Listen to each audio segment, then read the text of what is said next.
Hello, everyone. Thank you very much for joining us this evening. If you're a regular on our webinars, welcome back again. And if you're new to us, I hope that you will enjoy your first time with us this evening. For our topic, reviewing carbohydrate counting. Kind of all the information about what it is and, most importantly, how to do it and how to use it, clinically for different things with your clients. So with that, let's just start right in and let's go through the slides.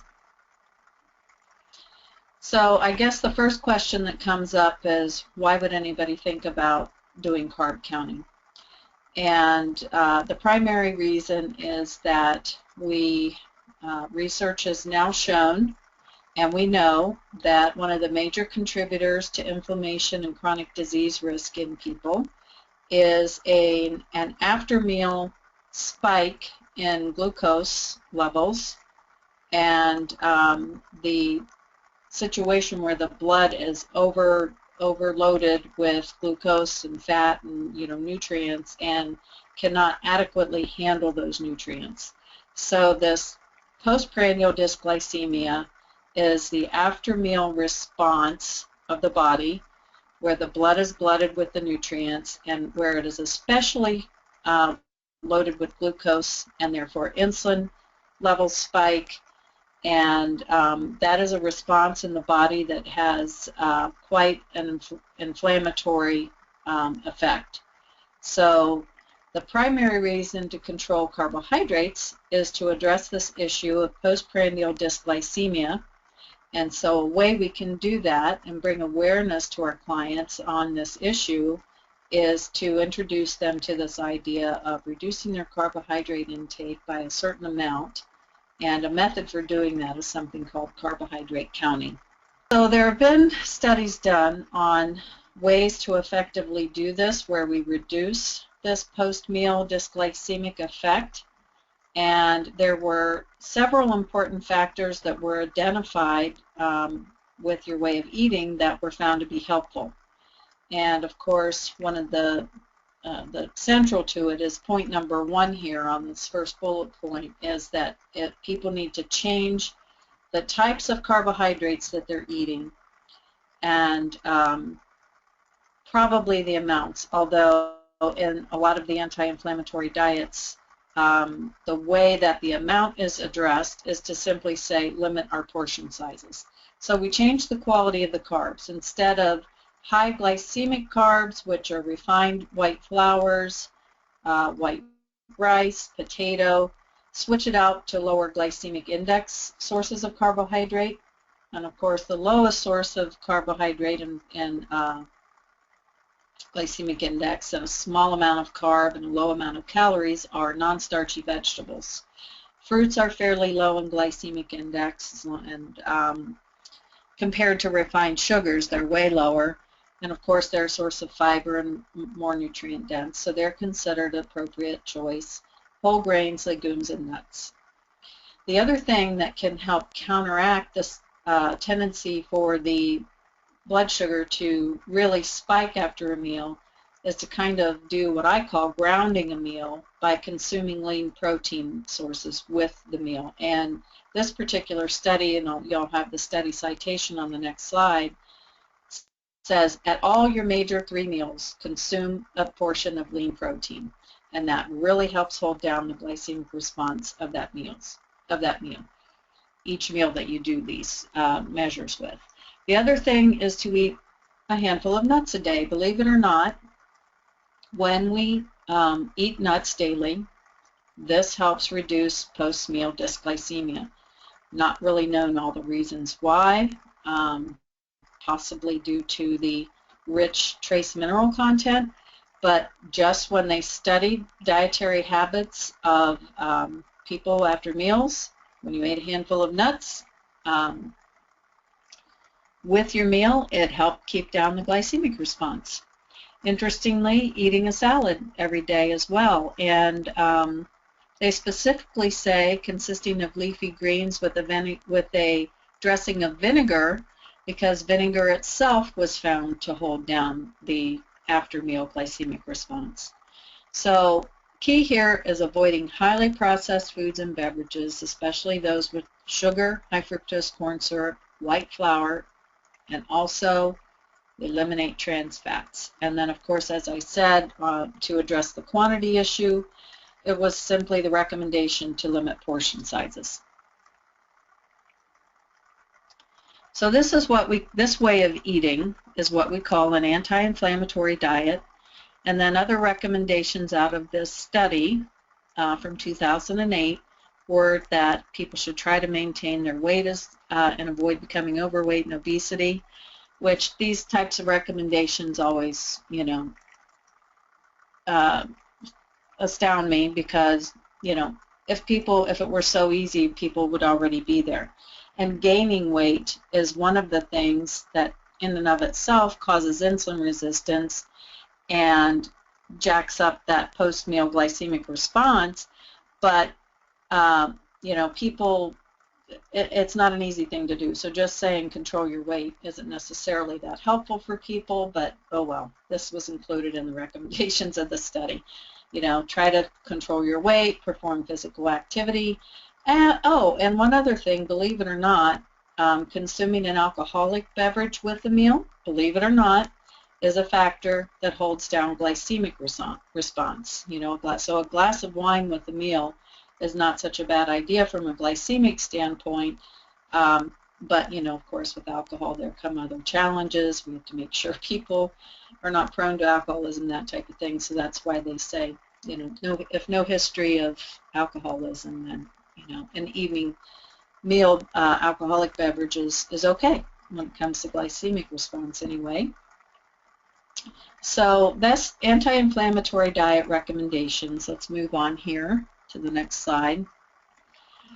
There are several diets that have become sort of popular diets, especially Mediterranean diet, that kind of can be lumped into diets that would fit this anti-inflammatory diet category, like Mediterranean diet, DASH diet. Harvard has their healthy eating pyramid, which is built specifically to be an anti-inflammatory diet. And actually, if somebody wants to, just to start to improve the overall quality of their diet, if they've been kind of a junk food eater, they never really have learned how to eat healthily, I kind of like these simple recommendations as a starting point. However, the big con, as I put it on the slide, to these diets is that they are very general. This general idea of portion control generally isn't good enough as a strategy for people for losing weight. They just don't really know how much to cut down portions. So a lot of times that just doesn't work. So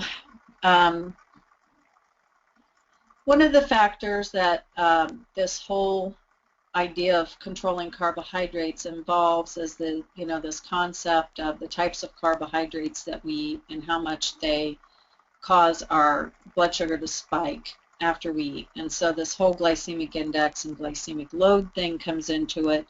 There for a while people were doing things like trying to limit the high glycemic index foods specifically. And so people found out, okay, banana's fairly high as a fruit, so I'm not going to eat banana, that type of thing. However, that typically doesn't work long term. So it's much better to think in terms of total glycemic load. For example, one of the things that I found happen with glycemic index is that people will only eat berries because it's the lowest glycemic index fruit. And so that's all they eat are berries, berries, berries. And honestly, and I'm not exaggerating, I've seen this many, many times. Over the years, I've had people that when they employed that approach, what happened was they became allergic to berries. And I've seen it happen many times. I had a male client that I remember when we were open at LaValle Metabolic Institute in Ohio that became allergic to blueberries. I know another sort of a diet guru, luminary person that was out there, promoting healthy diets that became allergic to raspberries. So it can happen, let's move to the next slide. So it's just something to think about. We like to see a lot of variety in the diet, but there is a strong presence of, evidence in the literature that shows that, when people eat high glycemic load, that their health risks do increase, and that high glycemic index foods, high intake of them is correlated with elevated hemoglobin A1C. So I'm not saying it's not a good thing to be considering. In fact, it is considered, and that's why we're going over all this by way of review again on the carbohydrate counting topic tonight. So with the next slide, just a little bit more on the glycemic impact of food. So basically, a lot of times with our clients, we really have to back up, and we have to, in fact, you could use this slide as your sort of, your way of speaking with clients about the glycemic impact of foods, and we have to explain that we're looking to control the foods that cause us to produce insulin. So high glycemic index foods are our sugary foods, fruits and fruit juices, which has now become another big issue today. I mean, most people kind of knew don't drink a big glass of juice, but what are people doing now but going to juice it up type bars and getting these huge glasses of juice, which are loaded with fruit juices and other sugars many times, or they're getting these acai bowls and they're just loaded with grams and grams and grams of simple sugars. The other sources are starchy foods. So a lot of people get starch confused. So, we have to remind them what a starch is. Anything that's, if you think of cornstarch, there are foods that contain that molecule, and there are things like potatoes, rice, breads, cereals, pastas, anything made from grains, refined or whole or otherwise, and potatoes. And interestingly, there's this one little vegetable called a carrot that actually has kind of a high glycemic index, but where it's different from these other sources of carbohydrates, a carrot contains only limited grams of carbohydrates. So even though it might spike the blood sugar up relatively quickly, it doesn't make a prolonged spike in blood sugar because the total amount of carbohydrate in the carrot is not that high compared to those other foods. Now, foods with a high glycemic load are the foods that contain many grams of carbohydrate,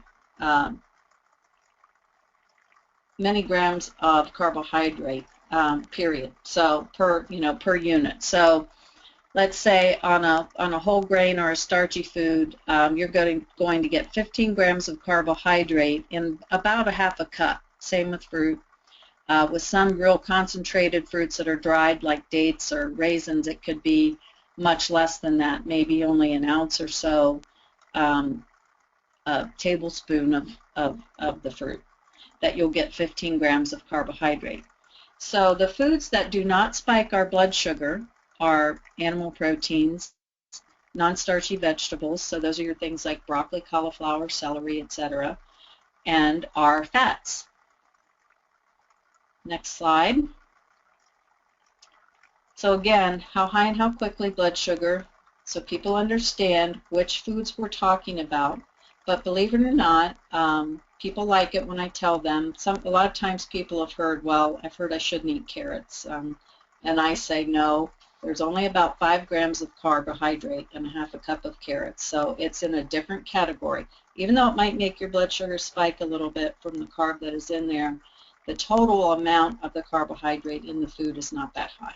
So the foods you want to limit are the things like potatoes, rice, the grains. Even oatmeal is high glycemic load because it's very starchy.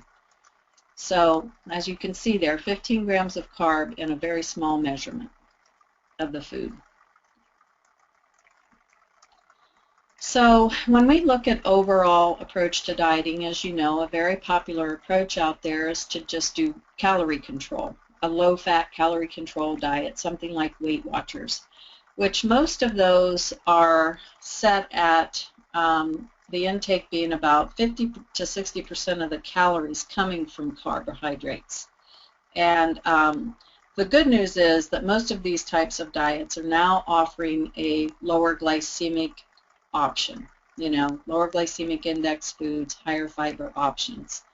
However, the high glycemic index foods, even if quantity control, because a lot of times what you'll see in these diets is you'll see, well, they have a little dessert that they'll offer, and maybe they throw in some fiber, but even though it's better than the other option, it's still a high glycemic index food, even though the portion is small and it's calorie controlled and all that.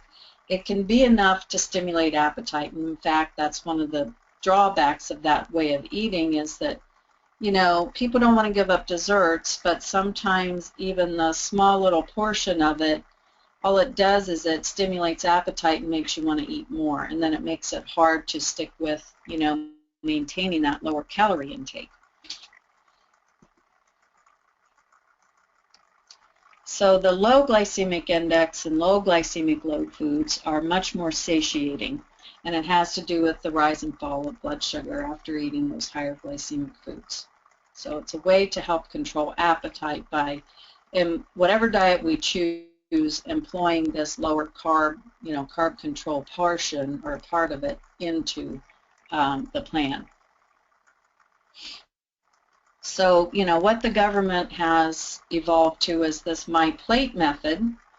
And, you know, I'm actually not like, I think it's a step in the right direction to show people, and in fact, I have a MyPlate in my office, that my particular plate, the left side of the plate is full of all vegetables and not split with fruits. I make the grain portion a little smaller, and I make the protein portion a little bigger. And then, of course, dairy, where that comes in is if you're considering individual intolerances to milk products, which can come in the form of lactose intolerance, or which can come in the form of immune allergies or other immune reactivities to that food, because it's a highly allergenic food. But, you know, I can work with the plate itself, and then we have to use the dairy part, which I don't have there in my office, but that's a discussion talking about immune reactivity to foods and how that can also be a factor. And, of course, the general information that's out there in conventional medical information really doesn't, most of it doesn't venture into talking about immune reactivity and what all it can do in our bodies. And as you know, if you're familiar with metabolic code diet, that's the other big half of diet that we consider. But tonight I just want to explain this carb control portion for a reason, and you'll find out as we move through the slides. So just to give you a picture of what a diet looks like when we compare a calorie-controlled approach versus a carb-controlled approach. So if you look at that first line, 1,500 calories, if we calculate that out in the middle of that 50 to 60% general carb amount that is typically used, that'll come out to about 206 grams of carbohydrate per day. Now, let's assume that the person is going to eat healthy, and they're going to have a lot of vegetable servings, and they're going to limit their fruits, because we know that, you know, they're a little bit much more high glycemic than non-starchy vegetables, but they're still a healthy food. That will give you about 60 grams of carb. So with that 146 grams remaining, if you split that between your starchy foods and those higher glycemic index and load foods like some sweets, but we're going to control the amount, that means they would have about 10 servings of that type of food per day. On the other hand, if you look at a carb-controlled, it'll be much lower, and we'll see on the next slide. Also, when you do calorie-controlled at 55% carb, typically the protein intake is 20%, so that would mean about 75 grams of protein per day on this 1,500 calorie diet.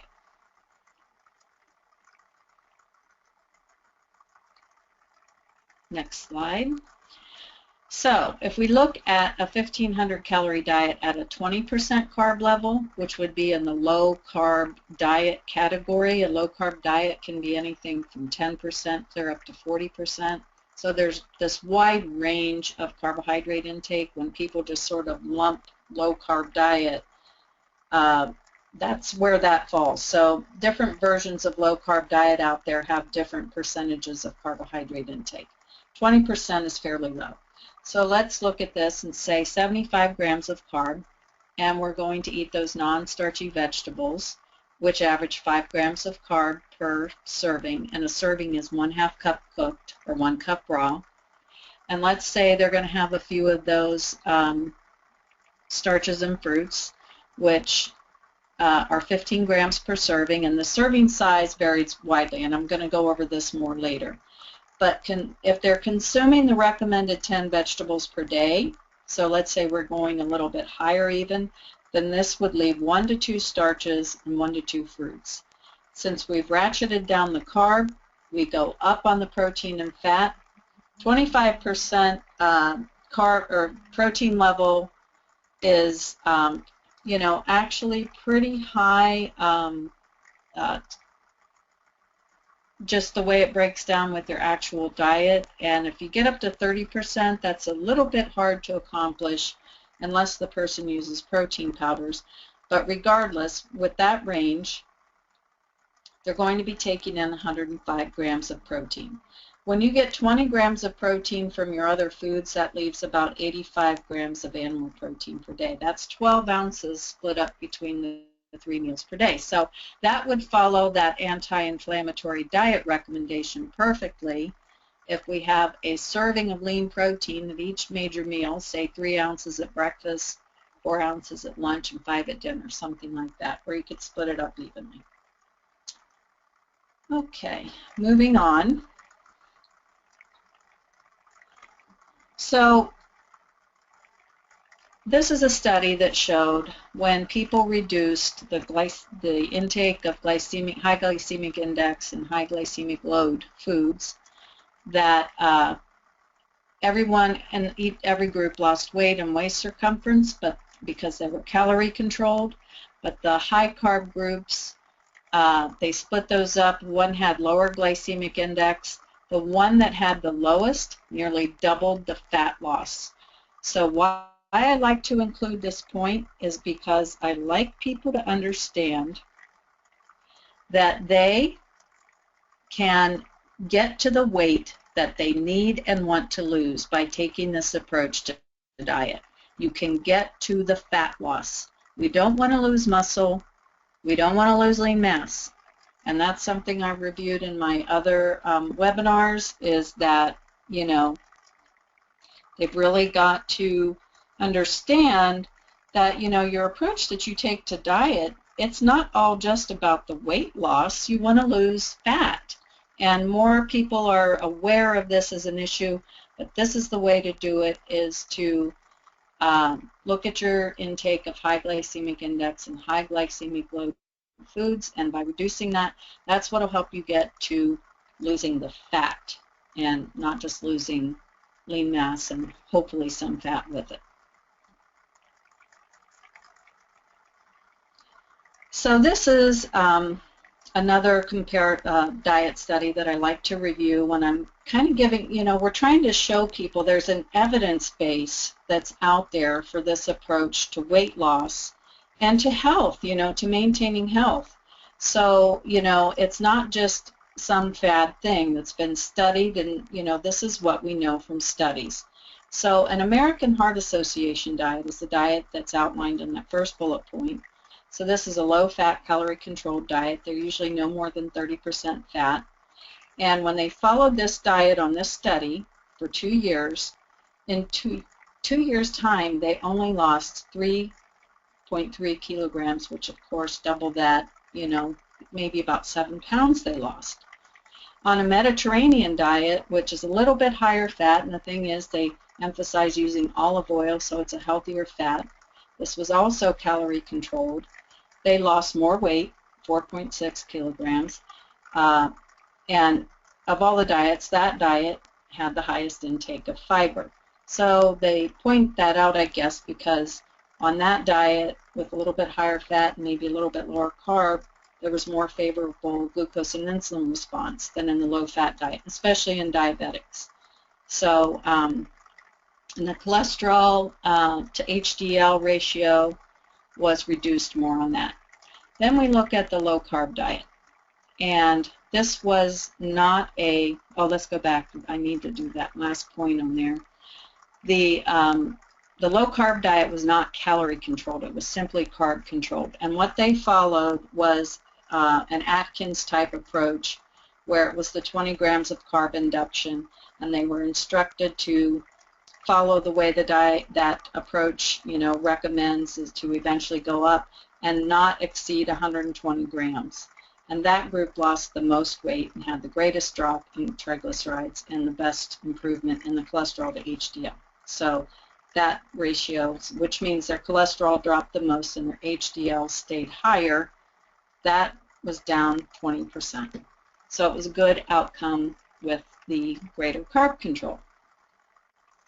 Okay, now the other important thing that I like people to understand about a low-carb diet approach is that it protects the person's lean mass, and therefore their resting energy expenditure is protected. So this is just a study that showed when we did a low-fat approach to dieting or a low glycemic load, there were, again, much better improvements in the blood glucose, triglyceride, all those markers. And the big point here is the resting energy expenditure reduced less in that low glycemic load group, and that group also had less hunger. Now, tell me where the downfall to this diet is here. I don't see one. We're protecting lean mass, so therefore we're protecting metabolic rate. We're protecting, we're helping reduce hunger. I mean, to me, and you'll see if you've ever seen me lecture live, the diets that I go for are the diets that people can stick to, and the way to stick to something is to, take measures that help it so that the person is not as hungry. We really can impact hunger by some of these measures. Okay, next slide. This is another one. I've reviewed some of these studies in my other slides, so I don't want to take a lot of time on it. But again, it's showing a low carb, higher protein compared to high fat and high carb with more fiber, because they're saying, okay, let's not necessarily think we have to reduce our carbohydrate intake, but let's just take in more fiber to try to be protective. So the next slide shows the results of this study. And again, I don't want to take a lot of time on them, but let's go down to the author's conclusion. You can look at this data a little more later if you want. So there were some ups and downs and some things that were best, but interestingly, the highest fat intake had the most loss in waist circumference. But when these authors looked at overall results, they felt that the higher protein, what they tagged as a higher protein diet, was the best overall approach for all the markers. But again, much more weight lost on the two low carb ones compared to the higher carb. So the big revelation that we've had now is that we need to control the quality of the carbs, and we need to try to at least, control the amount of them that we take in, at least by modest portions. But the big revelation that's come out, and I have to say, thank you for this study. This is what we have seen in clinical practice for, years. That there is an individual response to carbohydrates. We're talking about them as if they do the same thing in everyone, and they don't. We've seen this for years. When we do a low-carb approach, some people have to really cut back on those high glycemic load foods before they lose weight. Others, can eat way more and still lose weight. And that is why in our approach with the metabolic code diet, we start out with a very low amount of the high glycemic load carbs, and we slowly allow people to start to reintroduce those starchy foods. And see what their response to the higher glycemic foods is. You know, if somebody cuts down, as it's laid out in our phase 1 diet, to no starch other than a controlled amount of beans or legumes per day, and there's a reason we have that in there, which I'll explain more on later, and they really drop the weight, then you know that, you know, their insulin sensitivity is coming back around. And if you add in a very small, modest portion, then after a while of doing that, of a high glycemic load starchy food, and the weight loss just practically stops, you know you've got a very insulin resistant person. So this study was brilliant. It was published in a journal called Cell just last year, toward the end of last year. It's an Israeli study, and it was very good. It looked at 800 people, and what they did was they had people eat and go through their normal daily routine except for one meal a day. So what they did was they said, we're going to give you foods for one meal per day, and they wanted that to be the first meal. The rest of the day, you go about, eat, drink, exercise, sleep, do everything like you normally do. And these people were put on a continuous glucose monitor. So what they did was they collected the data to see how their blood sugar spiked after meals, and they also looked to see, well, did blood sugar spikes seem to correlate with any other things like exercise, sleep? They even looked at gut flora.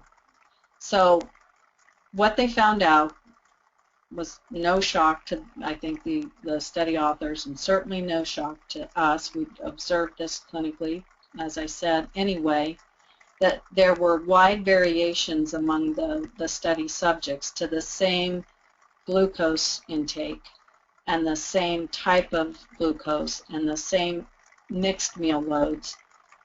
Different people some people had much higher blood glucose response than others. Now these blood glucose levels were recorded in, you know, European numbers, and I wasn't able to convert them to get them over to numbers that we would know closer to ours. But the point here is to see one of the carb things that they had people eat at that morning meal was just plain old bread and butter. And the glycemic response to bread and butter ranged anywhere from 15 milligrams per deciliter in European measurement to 79. So look at that variance. It was huge. They used bread and butter, they used plain bread, and they used a high fructose meal as one of the things that they studied. And it was interesting. While there was a varied response to the bread and butter, plain bread, and the other, I forget what the fourth meal was, there were 4 different mixes of carb. The one meal that had almost the same response in everyone, although there were slight variances among individuals, was a high fructose meal. And what the response was with that was a big initial spike in blood sugar, and then a quick drop, and then it just kept getting really, really low, and until the next meal. So that was interesting. Doesn't mean that high fructose is healthy to eat, because even though it dropped quickly, we know the effects of fructose in the liver and on hunger and different issues with high fructose meals that are not healthy. So, but anyway, it was just that was kind of a universal response to fructose intake that was really consistent.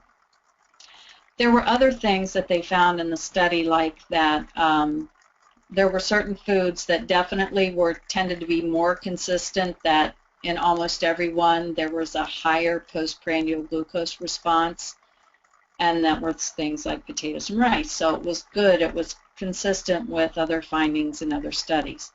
And foods that were, even though they're fairly high in carbs, that did not spike blood sugar as much. You know, people are always surprised that ice cream doesn't have as high a glycemic response as you would think.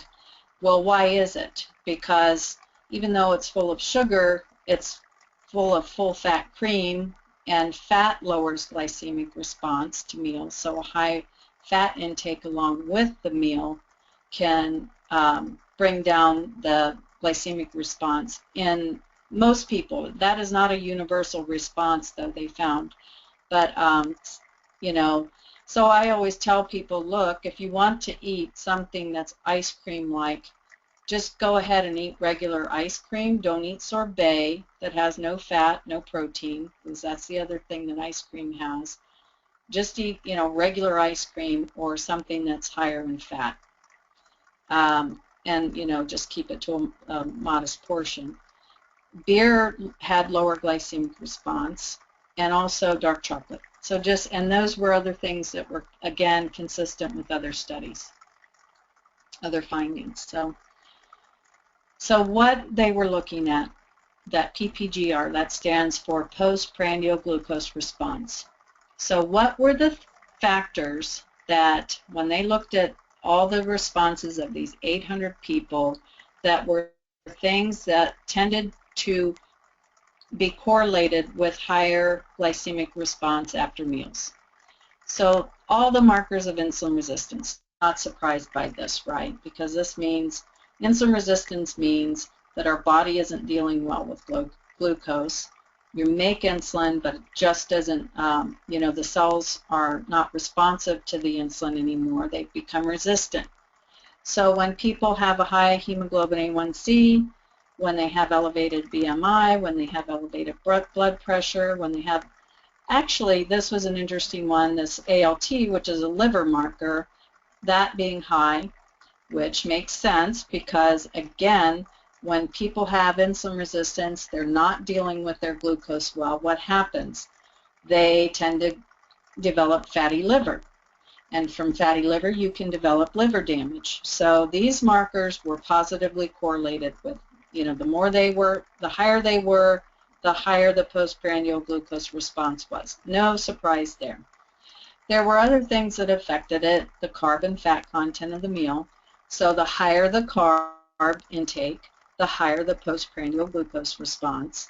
The higher the fat content, generally the lower it was negatively correlated. So fat mixed in would tend to bring down the glycemic response in most people, but not everybody. Now, there were some really interesting, let's go back, there were some really interesting findings on things to do with gut flora. I don't have time to go into all of them in this, but I want to go into them more in my next webinar because they were really, really interesting. But the amount of time someone sleeps was also affected the postprandial glucose response, and even sodium content, which I was very surprised by that. And I hope to have more information on that later. So what they did then was they looked at these people, they looked at their response to their test meals and their response to their other regular meals. And they said, okay, definitely there are people that have an elevated, you know, they get more elevation from glucose intake than other people. So they developed a personalized carbohydrate amount based on what they saw. They put them on the lower carbohydrate diet, and it led, based on those individual responses, and it, you know, brought them into a range where they had a controlled postprandial glucose response. So basically what they were saying is carbohydrate counting is the way to go, and that is actually what they used in that study, was carbohydrate counting. I'm proud to say we had been talking about carbohydrate counting long before that study came out, but it's nice to be validated. So what do you do to do carbohydrate counting? The way to do this is you really have to go through a typical daily food intake, what people normally eat.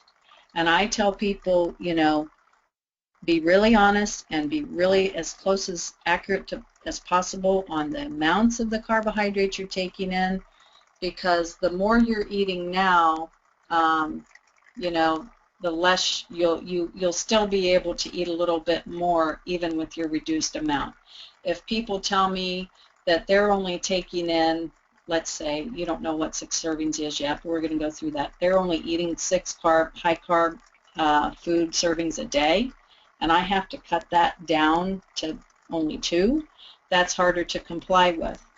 But just be honest, and just, you know, you can have the clients do this on their own, or you can kind of walk through it with them. You do it yourself, or if you have someone in your office, you could train to do this. Just we have a carbohydrate counting tool that's available on our site, and you can actually use that form as a way to do this with people, and I'll show you that in just a minute. But what you're doing is you're trying to quantify how many carbohydrate servings they're taking in currently. And these are from the high glycemic index and high glycemic load foods. We're not counting non-starchy vegetables. Those are the foods they can eat as much as they want. And what it is each serving of food that gives you 15 grams of carbohydrate is a 1 carb serving. So what we know from all the information on like the diabetes exchanges and things like that is that, for example, if you're looking at rice, 1/3 cup of rice, whether it's brown or white, provides 15 grams of carbohydrate. 1/2 cup of potatoes, 1/2 to 3/4 cup of beans and legumes, depending on the type of bean, 1/2 cup of pasta. Now, when we're looking at things like cereals, crackers, chips, cookies, you know, packaged foods of different types, you have to use the label to figure out what is 1 carb serving from that food. So the next slide shows us how to do that. So this is a cookie that I found in a coffee shop, and it was made with oats and brown rice syrup, cranberries, brown rice flour, all kinds of look like great healthy ingredients, right? Oats, look at all the fiber that it gives us, some calcium. Seems like a great healthy food, right? Maybe it is, but it's a high glycemic load food, so it's got to be controlled on the intake if you want to limit this postprandial inflammatory response. So we look and we go, okay, serving size is 2 ounce. Well, what's that? I have no idea. But there are 2 servings per package. So in this package, there were 2 cookies, you know, a cookie-like thing. So the amount of carb is in 1 serving, and if we go down to the total carbohydrate line, you can see it's 34 grams of carb in 1 cookie. Now, if you want, you can subtract the dietary fiber off of that total carb amount to get the net carb. That's okay. You can do that. So the net carb for 1 cookie was 30 grams of carb. So if we take that and we know that 15 grams is 1 serving, we divide 30 by 15, and I show this on the next slide. Let's go ahead and flip over. And this is summarizing what I just was saying. We divide 30 by 15. That 1 cookie is 2 carb servings, and that's how you use the label. Now this might seem a little painstaking, but this is the awareness that people need, because they have no idea how many carbs they're really consuming in a day's time. They really get their eyes open with this process. Okay, next slide then. Now fruits. Fruits, even though they're healthy and everything, and they're somewhat lower in glycemic index than, you know, regular dessert, if you want to swap it out that way, they are higher glycemic index, and they're really variable on the serving size. So where we get this information, like the servings, is from the diabetes exchanges. Again, if you've ever seen a diabetes exchange booklet, they have a whole list of all the different types of fruit. And the reason the serving sizes are so variable is because the amount of sugar in different fruits is so variable. So we know grapes to be a pretty sweet fruit. When we eat a grape, it's sweet. The serving size on grapes is 17 small grapes or 8 large grapes, 1 small apple, 3/4 cup of blueberries or blackberries, 12 cherries, this is how specific it is, 1 kiwi, 1 1/4 cup strawberries or watermelons, so we know, right, strawberries, not quite as sweet of a fruit. Juices, a 1/2 cup or a 1/3 cup, depending on the type. Cranberry juice is a very sweet juice. The serving size to get 15 grams of carb from cranberry juice is a 1/3 cup. If you're looking at apple juice, it's a 1/2 cup. Grape juice is also a 1/3 cup. 1 small banana or 1/2 a large banana. Now there are all kinds of other foods that that are kind of out there, you know, like raisins are listed in the diabetes exchanges, and the serving size for raisins is 2 tablespoons, so it takes 2 tablespoons of raisins. So now on a glycemic index approach, people stopped eating raisins. And I don't like limiting the variety of our foods. For one, you know, all the different foods have a little different unique package of nutrients for us. And also, we need variety. So, you know, at least most people do. Some people are happy to kind of eat the same foods over and over again. But when you're eating salad every day, one day I like to have a spinach salad. And, you know, maybe I'll put a couple of strawberries on it. Typically, I eat my fruit separately. But, you know, people like that combination, maybe a few strawberries in a salad or a few raisins on a salad. I like raisins on salad sometimes. So 2 tablespoons on a serving of salad is plenty, you know, so it gives variety. I'm pointing out the goji berries because that's like a superfood today, right? Goji berries, everybody's into them, and actually they're a superfood that I really like, and I like them on salads a lot. They're higher fiber and protein than most fruits, but they're still not quite enough to take away from all the carb. But look at the serving size here, 1 ounce. Now, this is another point I was going to make. Most people have no clue what 1 ounce is, and it's going to be different for different foods. So I really strongly suggest to really get good at doing this carbohydrate counting and tracking of these high glycemic foods, get a food scale. They're easy to find in, you know, different cooking stores, or, you know, even in general, you know, places like Target.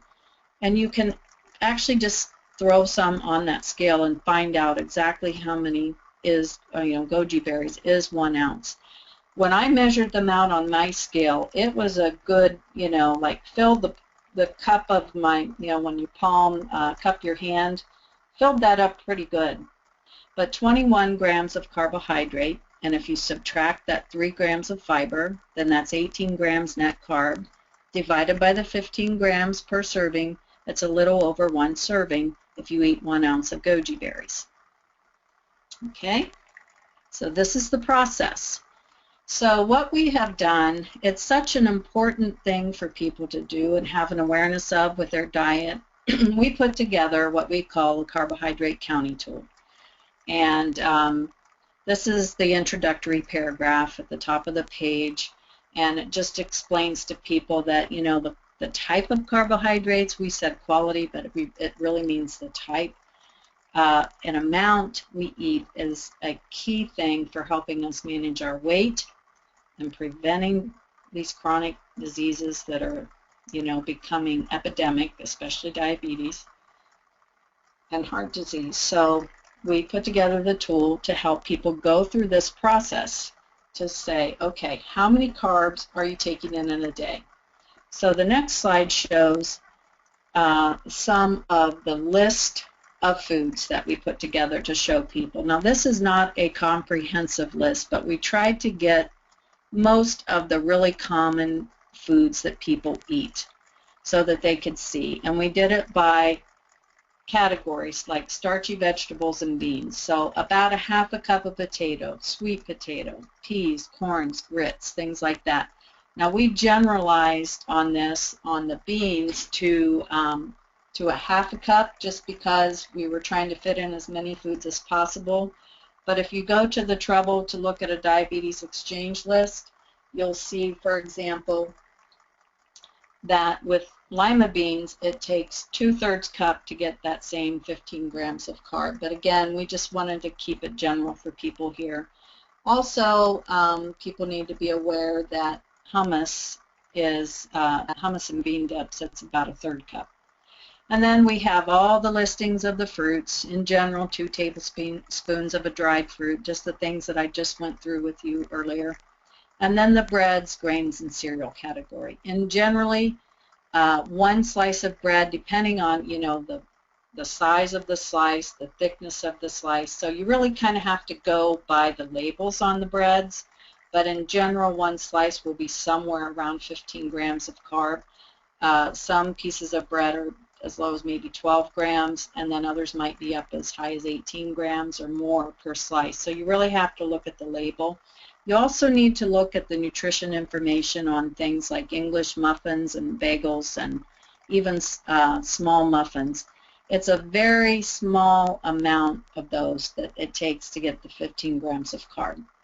So if people are eating a sandwich, a bun, you know, top and bottom would be about 15 grams of carb in 1/2 of that bun. Those are generally about 30 grams per bun, you know, for the whole thing. So anyway, we just put all the common foods on here. And then, of course, what really kills people is the last category, are the sweets and snack foods. You know, one of the things, and I can't remember if we put it on here or not.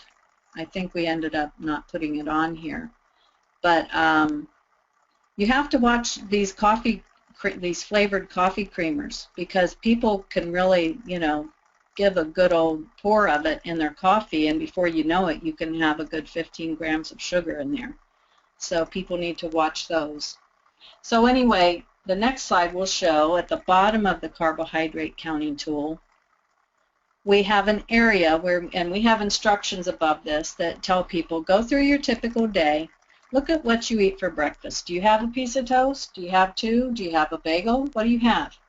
Look at the label, if there's a label to it, or, and most of them will, because even if you're eating oatmeal, you're getting it out of a package, and find out how much you eat, measure it, and then go, oh my gosh, okay, I eat oatmeal, but I eat about, you know, whatever, 1 1/3 cup, so I'm getting 45 grams of carbohydrate in that breakfast. Oh, I've got a tally, 3 slashes, I take in 3 carbs at breakfast.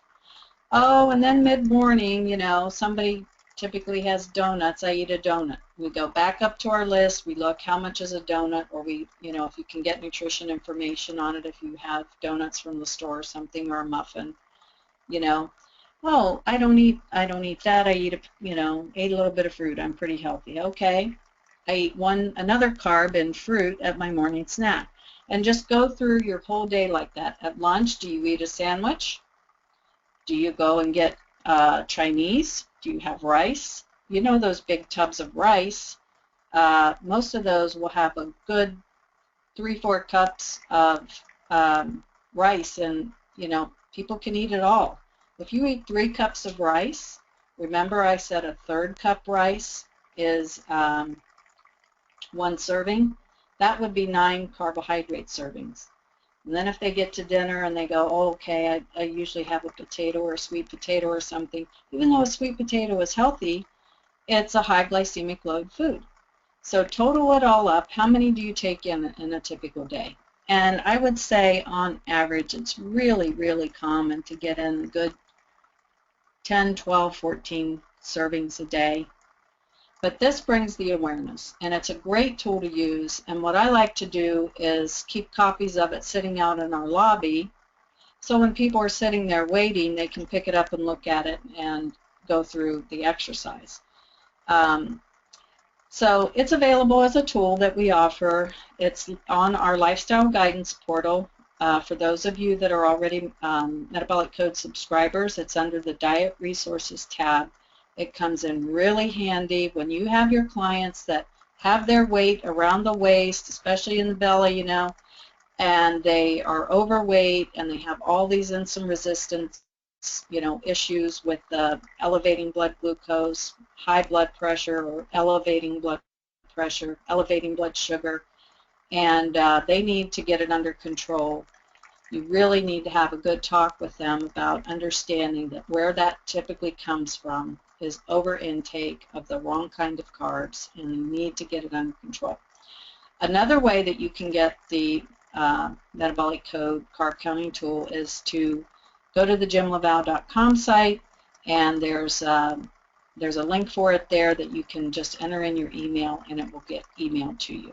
So we've made this tool available because my husband Jim LaValle has been doing a lot of media, and we're trying to raise awareness of this issue, and so we offer it to people that see him as a way to get them introduced to the concept of controlling the carbohydrate intake. Now, moving on to the next slides, and I know we're getting close on time. I just included this slide to show you the Metabolic Code diet. We come in at around 25% of the calories from carbs, so we're definitely solidly in this low-carb category, and kind of where that compares with other low-carb diet approaches. Let's move on, though. The other factors that are in our diet are the fact that, use of antibiotics and other things that wipe out gut flora, and this whole gut health and gut dysbiosis factor is a huge occurrence today, because most people now are, when you're growing up, you get sick, you're given antibiotics, or maybe people are chronically given antibiotics for acne or something, and this whole issue of immune reactivity to foods crops up. And so for an awful lot of people, you can move on to the next slide, as a part of their health picture, they have this yeast dysbiosis, and they get gas and bloating. They maybe already have signs and symptoms of, allergic responses in the body. Things like, seasonal allergies mean that probably there's been some dysbiosis that's gone on because their immune system wasn't trained correctly from and not having enough beneficial flora. And I don't want to go into this in depth. I simply want to say, you can move on to the next slide, that another key factor in diet is that there are allergenic proteins in foods. Therefore, foods can cause an immune response. And another important part of diet and restoring health for people, it might need to include an exploration of whether they're having an immune response to highly allergenic foods like wheat and dairy and maybe eggs or soy, and it should be part of their health picture. And for so many people that are seeking out, help from integrative medicine, they will have this whole, what I call, milieu of problems. And so what we've done is we've put together the Metabolic Code diet that incorporates not only controlling the carbohydrate intake, but is has eliminated the highly allergenic foods, wheat and cow's milk, dairy, and therefore and some other allergens, and therefore it allows people to eat low carb, low allergen, get the inflammation down in the body, and start to figure out their response to high glycemic load foods and their response to highly allergenic foods, and put it all together at the end into a diet that works for them. So that's the whole of what's built into the Metabolic Code diet. But let's move on here. Oh, and as another, kind of a side thing, okay, we also encourage people to eat organic and or sustainably raised foods for a reason, because this toxic burden can be a thing that affects people over time and can contribute to insulin resistance and can contribute to suboptimal thyroid activity in the body. And so over time, if you're able to also make this change in your diet, you can help reduce insulin resistance, help improve thyroid activity, and have another impact on our beneficial impact on our health in this way. So this is all the things that are built into the Metabolic Code diet. Okay, just moving on. So go ahead and keep going. That's just to prove the points of, there are pesticides in foods and they can affect us. So what all is built into Metabolic Code? As I said, modified low carb, higher protein, healthy fats. We take out the food allergen, and we emphasize organic foods. And then to round it out, we go, okay, we've assessed your metabolic health and your function and where you may have disruptions in metabolism, and we support it with supplements. And that's the whole of the Metabolic Code diet and Metabolic Code health programs. That's what we train people to do, because even, you know, big consortiums on obesity are now saying we've got to think outside the box and we've got to address things like sleep. So on the diet itself, you'll see that you're eating a lot of low-carb, non-starchy vegetables. You're eating maybe a little more protein than you normally did, and you're eating high-quality, you know, sources of fat. Okay, we're limiting the starchy foods, and we walk people through how to do that in the diet materials and fruits. Okay, that's how the diet works. So that's putting all of that into one diet. Now, what is the reason? Go ahead and move on. What is the reason for all of, you know, one of the other things that all of these factors do is they help control, they help improve satiety and control hunger. So that's a big benefit of eating this way. Over time, the hunger comes down, people can stick to it. Okay, moving on. However, there's the big however, and this is why I wanted to concentrate on carb counting tonight. You know, that's a big bite of a diet there, to kind of put it with a little bit of a metaphor. It's a lot. However, we try to lay it out and make it as easy as possible. Every now and then I have clients come in that are pretty overwhelmed by it. And so what I choose to do, rather than not do anything, is say, okay, well, how about if we just concentrate on your carbohydrate intake this time? And we'll get that portion of diet so that you're understanding it, and we'll get that under control. And then later on, we can move on to the whole diet, so to speak. And I especially do this if insulin resistance is a primary health issue for the person. If they come in and they have all this, you know, tendency toward the gut dysbiosis problems and a tendency towards autoimmunity, then I strongly recommend that they take on the food allergen component of the diet as well, because that's where they're going to get the biggest bang for their buck on improving their symptoms. But when it's, you know, a lot of insulin resistance, or if weight loss is a primary goal or need, and the person is just too overwhelmed by the diet as a whole, I'll just start out with carbohydrate counting. And I like it as an easy way to introduce healthier ways of eating. Sometimes when people are just new to your practice, maybe they're not as into, you know, integrative medicine type approaches as a whole, just to make it simple, but something of very big value for them, for their health. So that's how you do carbohydrate counting, and that's why. And sometimes if I just want to do that when people are overwhelmed with the whole the diet as a whole. So thank you so much for joining us tonight. I will gladly take questions. But as you can see here, you know, the Metabolic Code diet, in summary, is a very comprehensive diet. There's a lot built into it. It's very effective in taking down both primary sources of inflammation that occur in people between carb load and allergen load. But it is a great education for people if they're too overwhelmed, or you just decide, hey, this is the most important thing for this person. Let's just get them educated on knowing how to count their carbs, figure out what their intake is, and cut it down from there. So on our carbohydrate counting tool, what we recommend is cutting the carbohydrate level at least in half, or if they want to do another way, what they can do is they can cut out all those high glycemic load foods, for starchy foods, for a couple of days, and then see what happens and start to add servings in one at a time, and get to a level that they feel is enough to keep them satiated, but not so much that they're not continuing to lose weight. Or another way you can monitor how much carbohydrate you need is to go by blood glucose.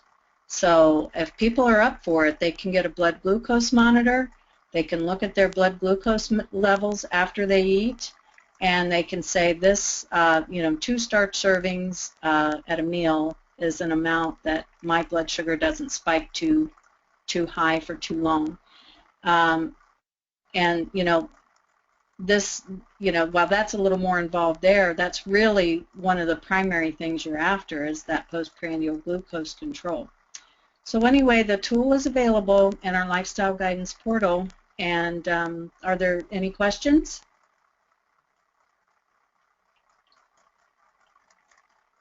Yes, our first question is, when you say you should eat protein with your carbs, does that include things like protein powder or just meats?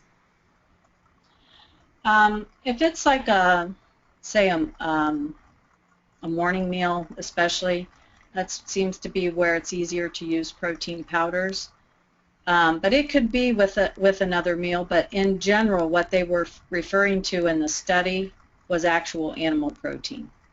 They were referring to having chicken, turkey, fish, because they emphasize to try to make them lean proteins. But they were talking about animal protein in the study. Next, how long do clients stay on phase 1, and how restrictive are the carbs for each phase? How restrictive are the carbs for what? For each phase? Yes. Okay. The phase 1, again, is where we just have the 1 or 2 servings of bean or legume per day. And another thing I want to mention here, you have to make sure people measure, because I've had times where the clients are like, oh great, I love beans, and later on down the road they weren't losing weight, and here I came to find out they weren't measuring their servings. So it's important to, people can, even eating too many beans and legumes, I've seen that keep people from losing weight. But phase 1 is done for a variable amount of time for a reason. Because people come into the diet with all different sorts of scenarios and all different amounts of weight to lose. And they will respond differently to the diet. So phase 1, we recommend it is a minimum of 2 weeks, but it can be, depending on their response, they can stay in phase 1 for, it's a nutritionally balanced intake. So they can stay on phase 1 for a few months if they want. When would you do that? Well, say someone has 100 pounds to lose, and they get on that phase 1 and they eat that way and they feel good on the diet. Sometimes when people cut down the carbohydrate like this, they think they'll feel like lower energy, or they'll feel a little, although not typically on our diet, because we've got enough other food in there that they're not dragged down. But a lot of times people with insulin resistance, when they cut down that high glycemic load part of the diet, their energy comes up, because all of a sudden the insulin receptors start to work again, and they're getting better blood delivery of glucose into into the cells and into the mitochondria, and they start pumping out and making energy again. See, what happens with insulin resistance is people, they get dragged down because they're not getting delivery of those nutrients into the cells. So when we start to reverse and get insulin resistance under control and insulin sensitivity restored, energy a lot of times will improve. Now, sometimes I'll have people come off of phase 1 a little bit sooner if they tell me they lost an extreme amount of weight, so they had really rapid weight loss, and they're really, really hungry still. So what I will have them do is go ahead and come out of phase 1 by adding a little bit of starchy foods back into the diet, maybe 1 or 2 servings at lunch and two servings at dinner or something. Or if it's a real big man, maybe we'll have them do 3 servings of starch in the evening, something like that. But it gets that hunger under control and they'll still lose weight on this level, some people. That's where that variable response to the high glycemic load food comes in. So, and then typically what I try to do is have them stay on phase 2 with maybe an added in amount of starch, but gluten-free starchy foods, until they get closer to their goal weight, and wait until later to do the food allergen reintroduction.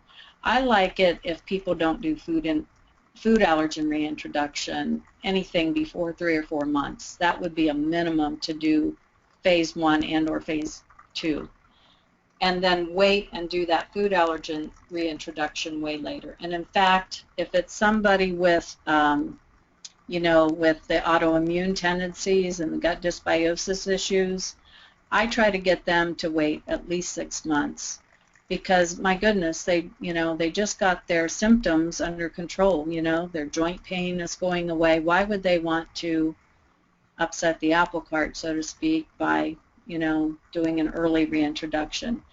Now, realistically, what you'll see tends to happen is that some people will, you know, heck, before you know it, 6 weeks have barely gone by and they ended up eating something that had wheat. Well, that's okay. We don't need to panic.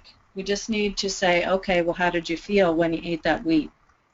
Did you get pain? Did you get a headache? Did your nose run? Did your sinuses flare up? Did your eczema flare up? How did you feel? That's what we're trying to find out. Was your body having an immune response to that food allergen, you know, in wheat? So, you know, the diet is malleable that way, and sometimes it's bad in that people want, they want things a little more cut and dry, but it's good because then it allows us to respond to individual needs. Thank you so much. It looks like that will wrap it up for questions for this evening. Please do remember there is the free 30-day trial of the Metabolic Code System platforms, including the Lifestyle Guidance Portal, which houses the featured Metabolic Code diet. You can get full. And I want to talk a little bit about my next webinar. There are a couple of diets that are coming real heavy on the scene and becoming more highly recommended diets by different groups of people. One is a low-fat plant-based diet. So we know that in conventional medicine there's been this big trend to start recommending plant-based diets, and I'd like to review what those diets are and what the impact of them is on health. On the other extreme, we have very, very high-fat ketogenic diets becoming very popular, and I would like to discuss the impact of those diets, and in particular focus on the effects on the microbiome with that diet. So that'll be our topic next time. Okay, great. Thanks, Laura, and everyone who attended. Have a great evening. Thanks, everyone. Good night.